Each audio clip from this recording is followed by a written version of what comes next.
ஹே guys, எல்லாருக்கும் வணக்கம். Welcome to Miss Miracle and it's me Charu. So yes, இது வந்து பார்த்திங்கன்னா லாஸ்ட் டைம் நம்ம சப்ஸ்கிரைபர்ஸோடைய ரியல் கோஸ்ட் எக்ஸ்பீரியன்ஸ் அதெல்லாம் படித்து ஒரு வீடியோ போட்டிருந்தோம். அதில் கடைசியில் என்னோடய எக்ஸ்பீரியன்ஸையும் பாதி ஷேர் பண்ணியிருந்தேன். ஸோ அதுக்கு நிறையா ரெஸ்பான்ஸ் இருந்துச்சு. அண்ட் அதோடைய பார்ட் 2 தான் இது. அதே மாதிரி இன்றைக்கி வந்து இன்னும் சில கதைகள், அதை விட பெரிய கதைகள் கொண்டு வந்திருக்கேன். First I want to thank you all because அவ்வளோ பெரிய பேராகிராஃபை டைப் பண்ணி அனுப்புனதுக்கு. ஸ்டார்ட் பண்ணலாமா? கைஸ், சத்தியமாக நான் போய் சொல்ல கைஸ், கரண்ட்டு போயிடுச்சு. இன்ட்ரோ கொடுத்து ஃபஸ்ட்டு காலையில் ரொம்ப பயமாக இருக்கே. சத்தியமாக எனக்கு இது எப்படி எக்ஸ்பிளைன் பண்ணுறதுன்னு தெரியல. கரண்ட்டு போயிடுச்சு. ஷோ, ஓகே, கரண்ட் வந்துருச்சு, உயிரே போயிடுச்சு கைஸ். Let's start. அண்ட் என்னோடய ஸ்டோரி வந்து நம்ம பார்ட் 1லேயே நிறையா பேர் கேட்டிருந்தீங்க. ஸோ அதை சொல்ல தைரியம் இப்போ வரைக்கும் எனக்கு வரல. ஏன்னா அந்த பர்சன் அப்புறம் அந்த கதை ரெண்டுமே கொஞ்சம் டிஸ்டர்பிங்காக இருந்தது. ஸோ இந்த வீடியோ போகிறத பொறுத்து நல்லா போச்சு அப்படின்னா பார்ட் 3ல் வந்து என்னோடய கதையவே நான் ஃபுல்லாக எக்ஸ்பிளைன் பண்ணுறேன். பிகாஸ் அன்றைக்கி நடந்ததை விட அதுக்கப்புறம் நடந்தது தான் இந்த மோஸ்ட் க்ரீப்பி. ஸோ அதுதான் நான் சொல்லவே கூடாதுன்னு ஹோல்ட் பண்ணேன். ஸோ இந்த வீடியோ பொறுத்து இது நல்லா போச்சுன்னா நான் நெக்ஸ்ட் பார்ட் 3ல் அதை முடிச்சு விட்டுறேன். ஏன்னா இந்த வாட்டி நிறையா பேர் பெரிய ரெஸ்பான்ஸ் கொடுத்துருக்காங்க. Let's start. ஸோ ஆக்சுவலி வந்து இது கொஞ்சம் பெரிய கதை தான். நான் வந்து கொஞ்சம் ஒரு ஏர்லி டீனேஜில் இருக்கும்போது நடந்த விஷயம் இது. எங்கள் ஃபேமிலி வந்து எங்கள் பெரியம்மா வீட்டுக்கு போயிருந்தோம். அது வந்து கொஞ்சம் கிராமம் மாதிரின்னு சொல்லலாம். ரொம்பவும் கிராமம் இல்லை, பெரிய டவுனும் கிடையாது. ஸோ நாங்கள் நைட் டைம் போல் மொட்டை மாடிக்கு போகிற பழக்கம் உண்டு. நான், அம்மா, பெரியம்மா 3 பேரும் மொட்டை மாடியில் இருக்கோம். நைட் டைமில் அவங்க 2 பேரும் மாடியில் தரையில் உட்காந்து குடும்ப வரலாறுலாம் பேசிகிட்டு இருந்தாங்க. நான் சும்மா எழுந்திரிச்சு நடந்துட்டு இருந்தேன். மொட்டை மாடி கார்னரில் பேயா? ஐயோ, கார்னரில் உட்காந்துருக்குமா? அப்போது ஆப்போசிட் வீட்டு மாடியில் மெட்ரோ சவுண்டு வேற பட்டு டும்முன்னு. ஆப்போசிட் மாடியில் வந்து ஒரு உருவம் என்னை பார்த்த மாதிரியே நின்றுட்டு இருந்துச்சு. மாடியோட எட்ஜுக்கிட்ட என்னை பார்த்துக்கிட்டே நின்றுட்டு இருந்துச்சு. அது எந்த கலர்லேயும் இல்லை, ஃபுல் பிளாக்காக நிற்குது. அந்த இடத்துல எந்த லைட்டும் கிடையாது. அப்படியே ஒரு ஷேடோ தான். ஒரு பொண்ணு ஷேப் மாதிரி, பாடி கர்வ்ஸு நல்லா தெரியுது, ஹிப்பு வரைக்கும் ஹேர்லாம் இருக்குது. ஆனால் ஃபேஸ் மட்டும் தெரியல. நிஜமாலே ஆளாகவே இருந்திருந்தா கூட நான் ஓடியிருப்பேன். எனக்கு ஒரு டவுட் வர ஆரம்பிக்குது, இது ஒரு ஹியூமனா இல்லை பேயா அப்படின்னு. ஏன்னா இப்போ அது ஒரு நார்மல் ஹியூமனாக இருந்தால் அது கொஞ்சமாவது நகரணும். ஆனால் ஒரு இன்ச்சு கூட நகரில், அப்படியே சிலை மாதிரி பார்த்துக்கிட்டே நிற்கிது. ஒரு முக்கிய குறிப்பு என்னென்னா, எனக்கு அன்றைக்கி ஒரு துளி கூட பயமே இல்லை. எனக்கு க்யூரியாசிட்டி தான், என்ன அது ஒரு ஹியூமனா பேயா அப்படின்ட்டு தெரிஞ்சுக்க இருந்துச்சு. So this is where it's going to be fun. இல்லை, புரியல. நான் என்ன பண்ணியிருக்கணும், ஒன்று இறங்கி வீட்டுக்கு போகணும், அதை பண்ணலை. கிட்ட போய் பார்க்குற அளவுக்கு தைரியமும் இல்லை. நான் என்ன பண்ணிட்டேன், அதுக்கு காம்படிஷனாக நிற்க ஸ்டார்ட் பண்ணிட்டேன். என்னை நீ மட்டும்தான் என்னை பார்த்துட்டே இருப்பியா? நானும் பார்த்துட்டே இருப்பேன். How you people are doing this? விளையாட்டுக்கு இது உண்மையாகவே இருக்கா இல்லை விளையாட்டுக்கு சொல்கிறீங்களான்னு தெரில. ஐயோ கடவுளே, நான் க்ரீப்பியான சிச்சுவேஷனில் இருக்கேனா இல்லை? ஓகே, ஏன்னா எனக்கு அப்பயும் ஒரு நம்பிக்கை, அது யாரோ ஹியூமனாக தான் இருக்கும். பிகாஸ் எனக்கு பேய் நம்பிக்கை சுத்தமாக கிடையாது. ஸோ யாரோ நம்மளை கலாய்க்கிறாங்க, அவனை சும்மா விடக்கூடாது, அவனை அசைச்சே ஆகணும்னு வெயிட் பண்ணுறேன். அப்புறம் தான் லைட்டாக க்ரீப்பினஸ் புரிய ஆரம்பிச்சிது. ஏதாவது பண்ணிடுச்சா, அடிச்சிருச்சா பேய்? ஒரு அசைவும் இல்லை, ரொம்ப அமானுஷமாக இருக்குன்னு. ஸோ எங்கள் வீட்டில் உள்ளவங்க எவ்வளோ நேரமும் கீழே அதே இடத்துல உட்காந்து பேசிகிட்டு தான் இருக்காங்க. ஸோ நான் எங்கள் அம்மாட்ட சொல்கிறேன், அம்மா யாரோ நிற்கிறாங்கம்மா ரொம்ப நேரமானு. My mother didn't give any shit about my olarals. She completely avoided me. So I so invested. So நான் என்ன பண்ணேன், இது சரிப்பட்டு வராதுன்னு மாடியில் இருந்து இறங்கிட்டேன். நான் இறங்கி போகும்போது கொழுப்பில் திரும்பி பார்த்துக்கிட்டே போனேன். அது அசையவே இல்லை, அது அப்படியே நின்று என்னை பார்த்துக்கிட்டே இருந்துச்சு. ஐ கான்டாக்ட் வைக்கிற ஆள் கிடையாது ப்ரோ பேய். I'm just imagining.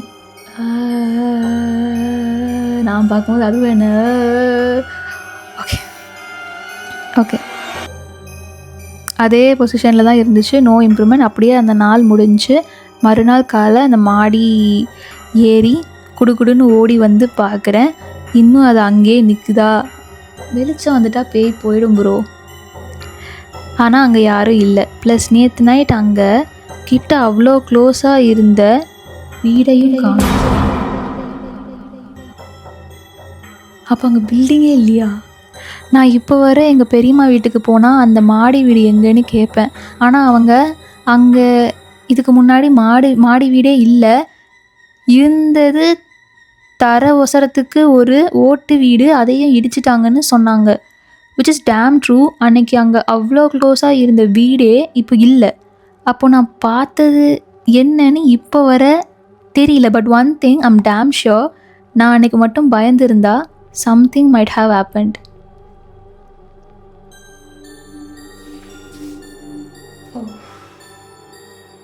ஆக்சுவலி இது கொஞ்சம் மொக்க கதையாக தான் இருந்துச்சு. பட் அந்த லாஸ்ட் லைன்ஸ் இஃப் நான் பயந்துருந்தேன்னா something might have happen. Yes, that is very true.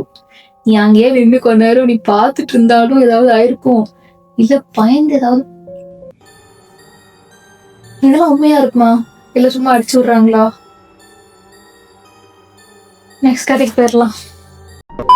This story is about some college ஸ்டூடெண்ட்ஸ்ன்னு நினைக்கிறேன். இதுவும் பெருசாக இருக்குது. Will see. ஹாய்க்கா, நான் காலேஜ் படிச்சுட்டு இருந்தேன். அப்போ லேட்டாக ஜாயின் பண்ணினால ரூம் அவைலபிலிட்டி இல்லைன்னு சொல்லிட்டு DORMனு போட்டிருக்கு. ப்ராக்கெட்டில் வந்து 10 to 15 members in a large space போட்டாங்கக்கா. ஸோ டோம்ங்கிறது வந்து மேபி 10 to 15 ஆளுங்க தங்குற ஒரு பெரிய ரூமாக சம்திங் அந்த மாதிரி நினைக்கிறேன். ஓகே, அதில் வந்து அந்த பொண்ணை போட்டாங்க. அதாவது first year and second year பிளாக்கை நியூ ஹாஸ்டல்னு சொல்லுவாங்க. அங்கே தான் ஸ்பேஸ் இல்லை. ஸோ எங்களை எல்லாம் மெயின் பில்டிங்கில் போட்டுட்டாங்க. அங்கே only third and final year. அப்போது ஃபஸ்ட்டு எல்லாம் யாருக்கும் யாரையும் தெரியாதுனால எல்லாம் செப்பரேட்டாக தான் ஐசோலேட்டட் பெட்ஸாக தான் போட்டிருந்தோம். அப்புறம் கொஞ்ச நாளில் எல்லோரும் எல்லாத்தையும் பழகினதுக்கப்புறம் நாங்கள் ஒரு நாள் எல்லோரும் சேர்ந்து ரூமை க்ளீன் பண்ணலான்னு ஹாஸ்டல் ரூம் க்ளீனிங் பேய்க்கதை. ஐயோ கடவுளே. ஒன்று சேர்ந்து க்ளீன் பண்ணோம். அப்போ என் பெட்டையும் ரீஅரேஞ்ச் பண்ண கூடாதுன்னு தோணுச்சு. அப்புறம் எல்லாத்தையும் ரீஅரேஞ்ச் பண்ணி அப்படியே வரிசையாக போட்டுட்டோம். அதாவது 3 பெட்ஸுக்கு ஒரு கேப் அந்த மாதிரி. ஓகே, எனக்கு லெஃப்ட் சைடு ஒரு பொண்ணு, ரைட் சைடு இன்னொரு பொண்ணு. என் பெட்டு வந்து டபுள் காட், மேலே ஒன்று கீழே ஒன்று. லெஃப்ட் சைடு காட்டும் ரைட் சைடு காட்டும் சிங்கிள் காட் தான். அதுக்கப்புறம் ஒரு கேப் அப்படி அரேஞ்ச் பண்ணிட்டோம். மோஸ்ட்லி எல்லாம் ஒரு 11 or 11:30க்கு தூங்கிடுவாங்க. நான் சீரீஸ் பார்த்துக்கிட்டு மோஸ்ட்லி நான் தான் லாஸ்ட்டாக தூங்குவேன். சரி, அண்ட் ரெஸ்ட் ரூம் போகணுன்னு நைட்டு அதிகமாக எந்திரிக்கிறதும் நான் தான். ஆனால் நான் எந்திரிச்சு போயிட்டு வந்துடுவேன். யாரையும் எதிர்பார்க்க மாட்டேன். கூட துணைக்கு வரணும்னு கேட்க மாட்டேன். Okay, super bro. ஹால்லே இந்த ரூம்லேயே இருக்குது. போக மாட்டேனே, வெளிச்சம் வர வரைக்கும் போக மாட்டேன். அப்போது ஒரு நாள் எந்திரிக்கப்போ என் ரைட் சைடு இருக்கிற பொண்ணை தாண்டி தான் போகணும். அப்போது எந்திரிச்சு க்ராஸ் பண்ணி போகிறப்போ ஐ ஸ்டில் ரிமெம்பர், நான் 2 பேரை தாண்டி போனேன். Like 4 legs literally. Okay okay okay அந்த ரெஸ்ட் ரூம் போகிற அவசரத்தில் எவனோ எங்கே வந்து படுத்துக்கிட்டான். நான் 4 பேரை தாண்டி போக வேண்டியதாக இருக்குன்னு எல்லாம் என் மனசுக்குள்ளேயே தீட்டிக்கிட்டு நினச்சிக்கிட்டு போயிட்டு வந்துட்டேன். வரும்போதும் சரி அதே 4 legs'ை தாண்டி போய் படுத்துக்கிட்டேன். அந்த தூக்கத்தில் சரி இந்த பொண்ணு தான் போலன்னு நானே ஒரு பொண்ணை அசியூம் பண்ணி வந்து படுத்துட்டேன். ஓகே, நான் மார்னிங் அசியூம் பண்ண பொண்ணுகிட்ட மெஸ்ஸில் சாப்பிட போனப்போ கேட்குறேன், என்ன உன் பெட்டில் காற்று வரலையா, இங்கே வந்து படுத்துட்டேன்னு. அப்போ அவள் இல்லவே இல்லைன்றா. இது நான் கெஸ் பண்ணேன். ஓகே, ஸோ இது உங்களுக்கு புரியலைன்னா நான் சொல்கிறேன். அதாவது நடுவில் டபுள் காட், இங்கே சைடில் வந்து சிங்கிள். ஸோ இந்த டபுளில் இருக்கிற பொண்ணு என்ன பண்ணணும், சைடாக தான் வெளியே போய் ஆகணும். அப்படி இல்லைன்னா இப்படி சென்டராக போகணும். மேபி சென்டராக போக வழி இருக்குமான்னு எனக்கு தெரியல. ஸோ பக்கத்து பெட் இருக்கிற தாண்டி போகணும். ஃப்ரெண்டு தானே அப்படியே தாண்டி போயிடலான்னு பார்க்கும்போது பக்கத்தில் ஒருத்தி தானே படுத்துருக்கணும். இங்கே ஒருத்தி 2 கால் தான் இருந்திருக்கணும். ஆனால் 4 கால் இருந்திருக்கு. அவள் அப்போ எவ்வளோ இங்கே 2 பேர் படுத்துருக்காளுங்கன்னு நினச்சி போயிட்டா. வரும்போது 4 கால் எக்ஸ்பீரியன்ஸ் பண்ணி வந்துட்டா. ஓ மை காட், காலெல்லாம் எனக்கு அப்படியே ஓகே வந்துட்டா. அடுத்த நாள் போய் அவட்ட கேட்கும் போது என்னடி இங்கே படுத்தியா அப்படின்னு கேட்கும்போது அவள் இல்லைன்னு சொல்லிட்டா. இப்போ யார் அந்த 2 கால் எக்ஸ்ட்ரா? ஹோல் டாம் கே shock. This literally happen for the next day too. Wait பண்ணி பார்த்தியாமா? அப்போ அது எனக்கு இல்லை, என் பெட்டுக்கு மேலே இருக்கிற பொண்ணு ரெஸ்ட் ரூம் இறங்குனா. லைக் அவள் இறங்குற அப்போ என் காலை மிதிச்சிட்டா. அப்போ நானும் முழிச்சிட்டேன். அவள் போனது எல்லாம் ரிமெம்பர். ஆனால் அடுத்த நாள் மார்னிங் அவளும் கேட்குறா, நான் அசியூம் பண்ண பொண்ணுகிட்டே போய் ஏன் இங்கே படுத்துட்டு இருந்த நேற்று நைட்டுன்ட்டு. உங்களுக்கு வேறு பொண்ணு மேலே டவுட்டே வரல, அந்த ஒரே பொண்ணுகிட்ட தான் 2 பேரும் போய் கேட்டிருக்கீங்க. ஓகே, ஹோல் டாம் கே ஷாக். இதுவரை வேறு டாம்ஸ்க்கு போய் அப்படியே இந்த விஷயம் நியூ பில்டிங்கு வர போயிடுச்சு. இது இந்த அளவுக்கு ஆயிடுச்சு.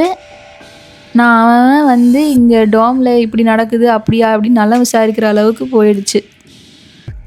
அப்போ எங்கள் டாம் தான் ட்ரெண்டிங் மாதிரி ஆயிடுச்சு. ஆனால் இப்போ வர விடணும் சிரிக்கிற எமோஜி வேற போட்டிருக்கா அந்த பொண்ணு. இது அப்படியே பெரிய விஷயம் ஆயிடுச்சு, அங்கங்கே எல்லாருக்கும் தெரிஞ்சு அப்படியான்னு விசாரிக்கிற அளவுக்கு எல்லாம் வந்திருக்காங்க சிரிக்கிற எமோஜி. ஆனால் இப்போ வர didn't know who was the person sleeping தேர்னு. ஆனால் இப்போ வர தெரியல didn't know who was the person sleeping தேர்னு. அப்போ எல்லாம் இது பீதியவே கலப்பிடுது. இதை பற்றி நிறையா கேட்கும்போது சில பேர் வேணும்னே ஃபன்னான ஸ்டோரிஸை எடுத்துகிட்டு காப்பி பேஸ்ட் பண்ணிவிட்டு அக்கா த்ரில்லிங்காக இருக்கும் என்ன கண்டிப்பாக சொல்லுங்கள் அப்படின்னாங்க. பட் இதெல்லாம் like this and all felt like type பண்ணாங்க அப்படின்ட்டு. இவ்வளோ கஷ்டப்பட்டு டைப் பண்ணியிருக்காங்களே, இது மாதிரி நிஜமாக நடந்திருக்குமா? லைக் எனக்கு புரியல. கிட்ட ஒரு உருவத்தை பார்த்துக்கிட்டு நின்னேன். அந்த உருவம் நான் போகும்போது என்னையே பார்த்துட்டு இருந்தது. 4 காலை தாண்டி போனேன். ஐயோ என்ன கூட. நெக்ஸ்ட் ஸ்டோரி போகலாம். ஓகே, இன்னொரு 2-3 ஷார்ட் ஸ்டோரிஸ். இவ்வளோ நாள் லாங் பார்த்தோம், இப்போ ஷார்ட் ஸ்டோரிஸ் பார்க்கலாம். இதுவும் ஏதோ காலேஜ் ஹாஸ்டல் மாதிரி தான் இருக்குது. ஹாஸ்டலில் நிறையா விஷயம் நடக்குது. Thank God. ஹாய்க்கா, நான் காலேஜ் ஹாஸ்டலில் நைட்டு ரூமில் தனியாக இருந்தேன். வை அண்ட் என் பாய் ஃப்ரெண்ட் கிட்ட காலில் இருந்தேன். நாங்கள் ஏதோ பேசிகிட்டு இருந்த அப்போ விண்டோவில் யாரோ நோட்டீஸ் பண்ணுற மாதிரி இருந்துச்சு. வார்டனாக இருப்பாங்கம்மா. பட் விண்டோவில் யாருனாலையும் பார்க்க முடியாது, பிகாஸ் பக்கத்தில் வேற எந்த பில்டிங்கும் இல்லை. பில்டிங்கே இல்லாத இடத்துல மொட்டை மாடி, அதில் பேய் நிற்கும். பக்கத்தில் பில்டிங்கே இல்லாத இடத்துல யாராவது பார்ப்பாங்க ஜன்னல் வழியா. அண்ட் கிளைம் பண்ணவும் முடியாது. விண்டோ இவ்வளவுக்கும் க்ளோஸில் தான் இருந்துச்சு. எனக்கு திரும்பி பார்க்க பயமாக இருந்துச்சு. சரின்னு நான் கண்ணு க்ளோஸ் பண்ணி படுத்துட்டேன். என் இனமடா நீ, நான் சத்தியமாக தான் பண்ணுவேன். இப்போ கூட க்ரீப்பியாக இருந்துச்சுன்னு வைங்களேன், இப்படியே இந்த லேப்டாப் இப்படி பொத்திட்டு அப்படியே படுத்துருவேன். சத்தியமாக வேறு எதுவும் பண்ணவே மாட்டேன் நான். மெட்ரோ ஒர்க் வேற. சடனாக ரொம்ப காஃப் வந்துச்சு. தண்ணி குடிக்க கூட பயமா இருந்துச்சு. சரின்னு கண்ணு ஓப்பன் பண்ணலான்னு பார்த்தா இன்னும் ஒரு காட் கிட்ட பிளாக்கா ஒரு உருவம் இருக்கு. லிட்டரலி இந்த பொண்ணு ஆக்சுவலி தனியா இருக்கா ஒரு ரூம்ல. நிறைய பெட் இருக்கும்ல ஹாஸ்டலுங்கிறதுனால. ஜன்னலுக்கு வெளியில இருந்த உருவம் பக்கத்துல ஒரு காட்ல தெரியுதுன்னா ஐயோ குட்டி ஸ்டோரி என்ன இவ்வளவு பக்குன்னு இருக்கு கைஸ். எனக்கு அது அப்படியே தெரியுது. எனக்கு அழுக வந்துருச்சு. ஆனா ஷவுட் பண்ணல. ஒருவேளை என் மேல ஏறிட்டா என்ன பண்றது? கிரீனு கத்தி ஊர்பாட்ட போட்டா தானே நம்மள சாவடிக்கும். செத்த மாதிரி நடிச்சிட்டா வேற லெவல். என்ன பண்றதுன்னே தெரியல. ஃப்ரெண்ட்ஸும் ஊருக்கு போயிட்டாங்க, யாருமே இல்லை. அழுதுகிட்டே கண்ணை க்ளோஸ் பண்ணி தூங்கிட்டேன். It was a very bad experience. Awesome. சத்தியமா எண்ணினம் நான் இப்படிதான் பண்ணிருப்பேன். ஒண்ணு நானாவே செத்து போயிடு. நான்லாம் தானே இப்படிதான் பண்ணுவேன். பேய் இருக்கு வந்துருச்சு பக்கத்துல தான் இருக்குன்னு தெரிஞ்சதுன்னா கண்ணை மூட்டு நான் எதையுமே பார்க்க விரும்பல, நீ என்னை கொள்ளணும்னா கொண்டுட்டு போ அப்படிங்கிற மாதிரி தான் நான் இருப்பேன். நெக்ஸ்ட், என் ஃப்ரெண்டோட அண்ணா நைட் ஷிஃப்ட் முடிச்சுட்டு நைட்டு 2:30க்கு பைக்கில் வீட்டுக்கு வந்துட்டு இருந்தார். Okay, road almost empty. ஒரு பஸ் ஸ்டாப் பக்கத்தில் ஒரு ஒயிட் சாரி போட்டு பாட்டி நின்றுட்டு இருந்தாங்க. ஓகே, நான் பாட்டி பேயா வருவாங்க நிறையா கதை கேட்டிருக்கேன். ஓகே, அவருக்கு பாவம்னு தோணுச்சு. லிஃப்ட் வேணுமான்னு கேட்டாரு. பாட்டி எதுவுமே பேசாம பைக் பின்னாடி உட்கார்ந்தாங்க. What the heck? What? கொஞ்ச தூரம் போன அப்புறம் பைக் ரொம்ப வெயிட்டா இருக்கிற மாதிரி ஃபீல் ஆச்சு. மிரர்ல பார்த்தா பின்னாடி யாருமே இல்ல. ஷாக் ஆகி பைக் நிறுத்திட்டாரு. ஆனா ஷோல்டர் மேல ஒரு குளிர் காத்து அடிச்ச மாதிரி ஃபீல் ஆச்சு. வீட்டுக்கு போய் நடந்ததை சொன்னாரு. உயிரோட வீட்டுக்கு போயிட்டாரு. I appreciate that. நானாவே செத்துருப்பேன். இல்லைன்னா பேய் என்னது கூட்டிட்டு போனோம், இவ்வளவு தூரம் வந்து என் வண்டியில ஏறின பேய் என்ன சா வச்சு போயிருக்கலாமே. நெக்ஸ்ட் டே பக்கத்து டீ கடை ஓனர் சொன்னாரு, அந்த பஸ் ஸ்டாப்ல பல வருஷத்துக்கு முன்னாடி ஒரு பாட்டி ஆக்சிடென்ட்ல செத்துட்டாங்க. ரொம்ப பேர் நைட்ல ஒயிட் சாரி போட்டு ஒரு பாட்டிய பார்த்தோன்னு சொல்லுவாங்க. ஆனாலும் லிஃப்ட் கேட்டு ஒருத்தவங்க வண்டியில ஏறிட்டு பின்னாடி திடீர்னு இல்லடா Pradeep Ranganathan it was an awesome collection என்னை பொறுத்த வரைக்கும். ஏன்னா எனக்கு தெரிஞ்ச எல்லாமே கொஞ்சம் இன்ட்ரெஸ்டிங்காக தான் இருந்துச்சு. ஆக்சுவலாக நான் வந்து இந்த வீடியோலேயே வந்து என்னோட ஸ்டோரியை லாஸ்ட்டில் வச்சிடலாம்னு நினச்சேன். பட் ஆனால் இது கொஞ்சம் பெருசாக போகும் இந்த வீடியோ. ஸோ அதனால் நான் என்ன பண்ணுறேன், நெக்ஸ்ட் வீடியோவில் ஸ்டார்டிங்கே என்னோட கதையை நான் சொல்லிடுறேன். பிகாஸ் நான் ரொம்ப யோசிச்சுட்டே இருந்தேன். அதோட கமெண்ட்ஸ் இப்போ வரைக்கும் எனக்கு வந்துட்டே இருக்காது. பழைய வீடியோ இது, உங்களோட ஸ்டோரி சொல்லுங்கள் அப்படின்ட்டு நானும் யோசித்தேன். அந்த கதையும் நல்லாயிருக்கும். இன்னொன்று அந்த பர்சன் இப்போ என்னுடைய ஃப்ரெண்ட் ஆஃப் ஃப்ரெண்டில் கூட கிடையாது. யாரோ காலேஜ் முடிச்சே எத்தனை வருஷமும் ஆயிடுச்சு. அவங்க யாரோ, அவங்க எந்த சோஷியல் மீடியாலையும் ஃபாலோ பண்ணல, அவங்களும் என்னை ஃபாலோ பண்ணல, யாரோ. ஸோ நான் என்ன பண்ண போகிறேன், அந்த கதையை வந்து நான் நெக்ஸ்ட் வீடியோவில் வந்து நான் ஷேர் பண்ணுறேன். அது அடுத்த வாரமாகவே போடலாமா இல்லை பொறுமையாக போடலாமா அப்படின்னு நீங்களே சொல்லுங்கள். ஆனால் அடுத்த வீடியோவில் வந்து நான் ஃபஸ்ட்டே என் கதையை சொல்லி முடிச்சுட்டு தான் நான் மற்றது சேர்த்துப்பேன். ஓகேவா? அண்ட் சாரி, இந்த வாட்டி என்னால் வந்து யூடியூப் ஆடியன்ஸ் கிட்ட வந்து கேட்க முடியல. நீங்கள் யூடியூப் வீடியோவில் பார்க்குற யாராவது உங்களோட ஸ்டோரி சொல்லணும்னா கமெண்ட்ஸில் சொல்லுங்கள். நான் இன்ஸ்டாவில் வந்து டிஎம்மில் வாங்கினேன். நீங்கள் வந்து கமெண்ட்ஸில் எவ்வளோ பெரிய ஸ்டோரியாக இருந்தாலும் கீழே போடுங்க. நான் அடுத்த வீடியோவில் வேணால் அதையுமே நம்ம ஒரு பார்ட்டாக கூட கொண்டு போகலாம். திகிலாக இருக்குது. ஆல்மோஸ்ட் விடிஞ்சிருச்சுன்னு நினைக்கிறேன். ஸோ பயமே இல்லாமல் போய் சந்தோஷமாக தூங்குவா இந்த சாருமதி. இந்த வீடியோ உங்களுக்கு பிடிச்சிருந்துச்சா மறக்காமல் லைக், ஷேர், கமெண்ட், சப்ஸ்கிரைப் எல்லாமே பண்ணிடுங்க. டடா பாய். இந்த வீடியோ நீங்கள் நைட்டு பார்ப்பீங்க, அப்போ நீங்களாம் பயந்துனே தூங்குவீங்க. நான் போய் ஜாலியாக தூங்குறேன். பாய்.